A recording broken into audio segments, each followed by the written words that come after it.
A questão é que o bolo diminuiu, né? Por várias razões. Primeiro, porque os clubes não conseguem se entender, eles se dividem em diferentes ligas. Então você não faz o bolo crescer. Segundo, que o produto pay-per-view, que dava um grande diferencial ao Flamengo, porque o pay-per-view, ele há alguns anos ele era medido só em algumas capitais. Depois passou a ser medido em praticamente todo o Brasil. Como a torcida do Flamengo ela é muito grande no Brasil inteiro, espalhada, é claro que o Flamengo passou a ter mais pessoas que assinavam o pay-per-view e colocavam lá, seu time é Flamengo. Então isso já pesava mais ainda a favor do clube. E, e as outras partes, né, dessa divisão da receita, que foi uma reivindicação lá atrás de vários outros clubes, inspirada na Premier League, davam uma parcela do bolo em partes iguais, outra parcela em audiência, o Flamengo tem audiência naturalmente e tinha muito pay-per-view, e a outra parcela pela colocação no campeonato. E justamente nesse período foi quando o Flamengo passou a montar times mais fortes e ganhar mais dinheiro também pela sua colocação no campeonato, sempre entre os 3, 4 mais bem colocados.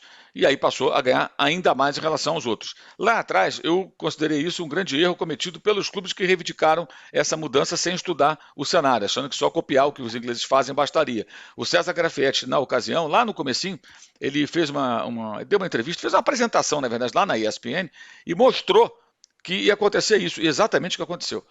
E agora o Flamengo faz a mesma coisa, porque o Flamengo brigou pela lei do mandante, foi até o então presidente Jair Bolsonaro, o senhor Rodolfo Landim, presidente do Flamengo, e brigou pela lei do mandante, sozinho, sozinho. Não houve uma discussão com outros clubes, não houve uma análise mais profunda que envolvesse especialistas, fica muito claro isso.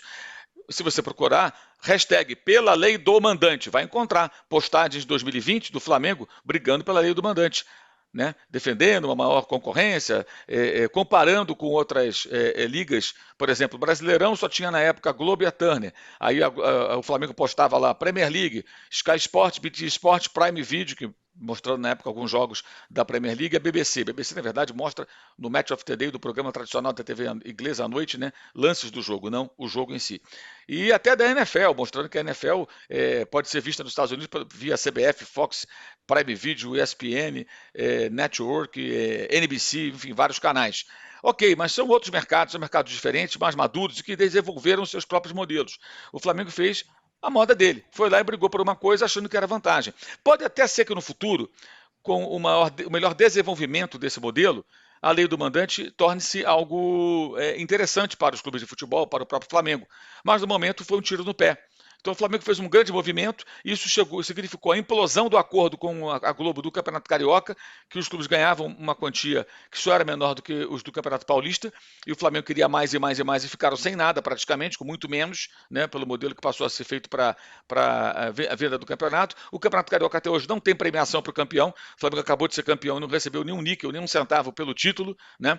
E foi um tiro no pé também. E aí a lei do mandante fica ainda mais engraçada a situação quando você vê no blog do Rodrigo Matos, aqui no UOL, a frase dita ontem pelo vice de marketing e comunicação, Gustavo Oliveira. Né? Ele disse que a lei do mandante, relatou aqui o Rodrigo, impactou negativamente no valor total do contrato, porque antes o clube tinha 38 partidas para vender e agora 19. Ora bolas, foi o Flamengo que brigou por isso. Então o Flamengo realmente não estava preparado para essa discussão. Né? O Landim pode entender muito de petróleo, pode ser um excelente executivo na área de petrolífera, mas de comunicação, de novas mídias, ele não entende. Os caras parecem que não entendem. Parece não, está na cara que não entendem. Então deveriam buscar consultoria em gente do ramo, não qualquer um, não. Gente que conhece o assunto, que consegue vislumbrar o mercado, analisar as diferenças do Brasil para a Europa, Estados Unidos e Ásia, etc. E aí, sim, defender uma bandeira que fosse interessante dentro de um projeto realmente mais maduro. Não existia. Então, tem uma queda significativa de receita, outros também vão ter, mas é claro que isso pesa bastante. E para completar, o CEO da Libra falou que o Flamengo foi muito generoso e tal. Isso gerou mais reclamações, porque é uma liga que não tem nem fair play financeiro, então com base em que o dirigente do Flamengo atual pode ser generoso em alguma situação, abrindo mão de alguma coisa que é conquistado pelo próprio clube. Isso internamente foi também discutido. Porque é muito bonito falar, não, tem que dividir o bolo sim, mas não tem nem fair play financeiro. Não tem que discutir só direito de televisão, tem que dividir o bolo, legal, acho legal, mas tem que ter fair play financeiro, a liga deveria já ter um regulamento, deveria definir como é que vai ser disputado o campeonato, quais vão ser os critérios, quem que vai cuidar da arbitragem, vai ser a arbitragem da CBF, vai ter um corpo próprio de árbitros, e uma série de questões, parte comercial, como é que vai ser discutida. E aí eu acho que tem um grande erro do Flamengo, que poderia ontem, a meu ver, ter rejeitado essa proposta da Globo e apresentado uma contraproposta. Por exemplo, tá bom, Globo, você tem exclusividade da televisão aberta e fechada, mas o pay-per-view você não é exclusivo. Você pode negociar aí com o Premier, mas eu posso buscar um outro player, como se diz, para tentar arrecadar um pouco mais, porque eu estou perdendo dinheiro com você. Não, é exclusivo da Globo também. E cai o pay-per-view por quê? Antes você comprava o pacote do Premier, vendido pelo Grupo Globo, e você só não tinha, até nos últimos anos, o Atlético Paranaense. Todos os demais times estavam no pacote. Então você tinha 361 jogos garantidos. Então você mora em algum local do Brasil onde você eventualmente não passou o jogo do seu time, o jogo que lhe interessa, você pode assistir no pay-per-view. Agora vai diminuir, porque nem todos os clubes, ano que vem, né? Porque nem todos os clubes estão comprando, fazendo acordo com a Globo. O outro grupo, Liga Forte, já vendeu para investidores aí 50 anos de direitos, 20%, já adiantou receita, gastando por conta e tudo mais. Então, isso vai fragmentar, perde impacto esse produto, consequentemente, vai render menos dinheiro para os clubes e menos para o Flamengo também. Então, as consequências imediatas da lei do mandante, pela qual o Flamengo tanto lutou, são ruins para o próprio Flamengo. Então, foi um tiro do pé, uma demonstração de desconhecimento do tema, do mercado, desse assunto, desses dirigentes que agora quiseram aprovar, claramente com medo de não conseguir mais nada. E tem um detalhe que é interessante: o Corinthians não assinou ainda. E com todas as confusões que os dirigentes do Corinthians fazem, a gente não pode afirmar que não vai conseguir um contrato melhor, seja lá com quem for. Então isso gerou muita discussão ontem. Eu acho que saudável que no Flamengo exista esse tipo de discussão, né? É minimamente democrático. No entanto, como acontece em governos também, né? Quando você tem o Congresso ao seu lado, no caso o Conselho ao lado da situação, você consegue aprovar qualquer coisa. E ontem mesmo, com muitas discussões, muitas dúvidas e muitos questionamentos que aconteceram nessa reunião, acabou sendo aprovado como queria o Landim, que tem um governo de coalizão com apoio de muitos grupos políticos dentro do Flamengo e mostrou mais uma vez a sua força política interna. Mas, para efeito real e para o entendimento do torcedor minimamente atento, foi um tremendo gol contra, porque ele e os seus pares brigaram pela lei do mandante lá atrás. Para ficar claro, para quem ainda não entendeu, até agora, até esse ano, na negociação que ainda está em vigor do brasileiro, como é que funcionava? Né, que mudou agora com a lei do mandante durante a pandemia. Você, para mostrar um jogo de futebol na internet ou na televisão, onde for, você tinha que ter os dois clubes concordando. Então, para passar um jogo do Flamengo, você tinha, ou do Corinthians, de qualquer outro clube, São Paulo, Palmeiras, Vasco, você tinha que negociar com as duas pontas. Agora, com a lei do mandante, você negocia só com o mandante, com aquele que joga em casa. Então o Flamengo tinha controle sobre 38 jogos do brasileiro. Hoje só a metade, os 19 que são dele. São só dele, sim, inteiramente dele. Então, para isso fazer sentido, eles teriam que ser capazes de fazer esses 19 jogos valerem muito mais. Mas ao contrário, o Criciúma tem um jogo do Flamengo para ele vender. O Atlético Goianiense tem domingo um jogo do Flamengo para ele vender. O Vitória tem um jogo do Flamengo para ele vender. Times que, por exemplo, vieram da Série B. E o jogo do Flamengo tem muito apelo, evidentemente. Então, pelo menos nesse primeiro momento, foi um tiro no pé. No futuro, diante de evolução do mercado, novas discussões, algo que para o qual eles não estão claramente preparados, esses dirigentes não são do ramo, não entendem do negócio, está muito claro, pode ser que vire uma coisa interessante. No primeiro momento, não. O Flamengo vai perder, vai deixar de ganhar uma quantidade significativa de dinheiro. E só para registrar, os direitos de transmissão não são tão importantes no bolo do faturamento de quase 1,4 bilhão do Flamengo no ano. É cerca de 36%, 37% direitos de transmissão no geral.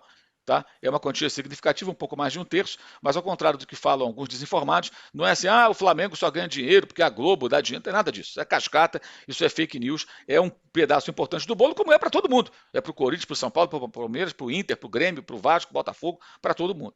Então, tiro no pé, gol contra do Landim, forte na política, mas nos negócios foi um fiasco esse acordo que o Conselho Deliberativo do Flamengo aprovou na noite de segunda-feira.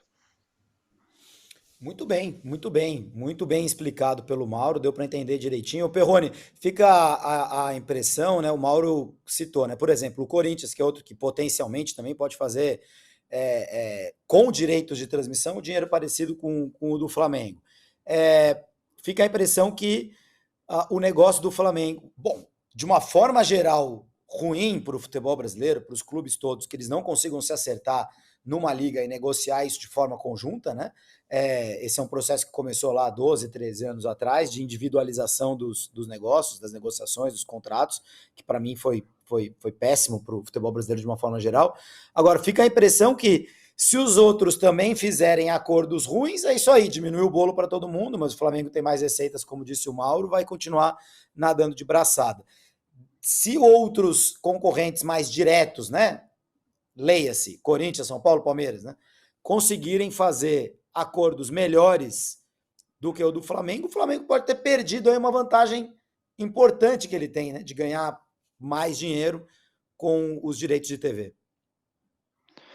Pois é, eu não sei exatamente como o Flamengo negociou ali, mas é normal o Flamengo e o Corinthians tentarem pelo menos colocar a cláusula ali de que, ó, se pagar mais para o Flamengo, se pagar mais para o Corinthians, tem que aumentar para mim e tal. Então eles tentam se proteger.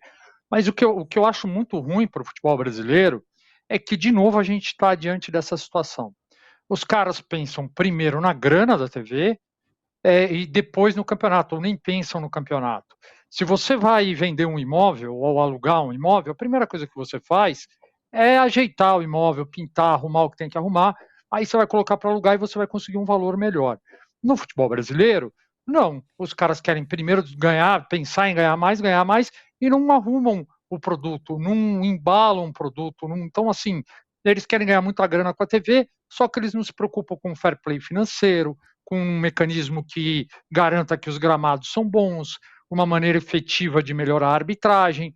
Eu posso até, sabe, vocês podem falar, não, Perrone está viajando, está sonhando, mas eu acho que o cenário seria ideal, seria, ó, vamos sentar aqui, vamos criar uma liga, vamos organizar o campeonato, tem que ser assim, tem que ser assado, vamos deixar ele bonitinho, um produto atraente. Bom, agora nós vamos botar isso aqui para vender. E aí nós vamos decidir como é que vai ser a divisão. Mas eles fazem o processo inverso, e é sempre assim, a arbitragem não melhora porque o dirigente só vai lá para reclamar, vai na CBF quando o time dele é prejudicado.